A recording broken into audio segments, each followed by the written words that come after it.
Rice card అన్నది వైఎస్ఆర్సీపీ ప్రభుత్వంలో ఇచ్చిన పాపానికి పోలే. కానీ ఈరోజు కూటమి ప్రభుత్వం ప్రతి నియోజకవర్గంలో అర్హత కలిగిన వాళ్ళకి రైస్ కార్డ్స్ ఇచ్చామన్న విషయాన్ని కూడా మీకు గుర్తు చేస్తా ఉన్నాం.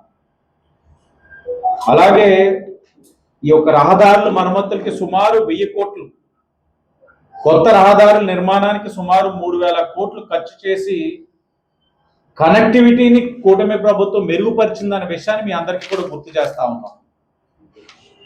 మెగా డిఎస్సి, ఆ మెగా డిఎస్సి సుమారు 15,941 పోస్టులు, వాళ్ళకి అపాయింట్మెంట్ లెటర్లు ఇవ్వడానికి కూటమి ప్రభుత్వం చేసిన కృషి అంతా ఇంత కాదు, దాన్ని చెడగొట్టడానికి వైఎస్ఆర్సీపీ వాళ్ళు చేసిన కృషి కూడా అంతా ఇంత కాదు.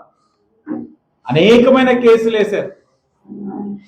అన్నిటిని కూడా అధిగమించుకుంటూ ఎట్టి పరిస్థితుల్లో మెగా డిఎస్సి తీయాలి, ఎన్నికల ముందు యువగలంలో ఇచ్చిన హామీని నిలబెట్టుకోవాలని గౌరవ ఐటీ విద్యాశాఖ మంత్రి లోకేష్ గారు ఒక మహా సంకల్పంగా తీసుకొని ఈ రోజున అది పూర్తి చేసుకొని ప్రతి ఒక్కరికి అపాయింట్మెంట్ లెటర్లు ఇవ్వడం, పోస్టింగ్స్ కూడా ఇచ్చారన్న విషయాన్ని గుర్తు చేస్తా ఉన్నాం.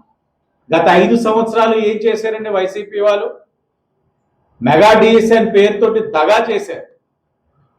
ఈరోజు కానిస్టేబుల్స్ కూడా మొన్ననే చూశారు, 5,757 మందికి నియామక పత్రాలు ఇస్తూ పూర్తి చేసుకొని నియామక పత్రాలు ఇస్తూ వెళ్ళిపోతా ఉంటే హోమ్ మినిస్టర్ గారు, సార్ మీరు స్టైఫండ్ పెంచుతారని అన్నారు, ప్రస్తుతం 4,500 వస్తుందనంటే ఒక్క మాట అడగడంతో 4,500 ఒక్కసారిగా 12,500 పెంచిన ఘనత ఈ కూటమి ప్రభుత్వం అన్న విషయాన్ని కూడా మీకు గుర్తు చేస్తా ఉన్నాం.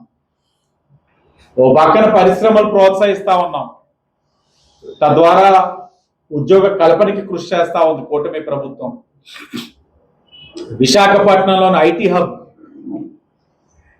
Google artificial intelligence data centre, international subsea gateway project, ఇలాంటి అనేకమైన పెట్టుబడులు రాష్ట్రానికి తీసుకొచ్చి యువతకి ఉద్యోగ అవకాశాలు కల్పించాలని ఒక మంచి సంకల్పంతో గౌరవ ముఖ్యమంత్రి గారు నారా చంద్రబాబు నాయుడు గారు, ఉప ముఖ్యమంత్రి పవన్ కళ్యాణ్ గారు, ఐటీ మరియు విద్యాశాఖ మంత్రి నారా లోకేష్ గారు, కేంద్రంలో ప్రధానమంత్రి నరేంద్ర మోడీ గారు ఒక సహకారంతో ఈ రాష్ట్రంలో కృషి చేస్తా ఉన్నారు.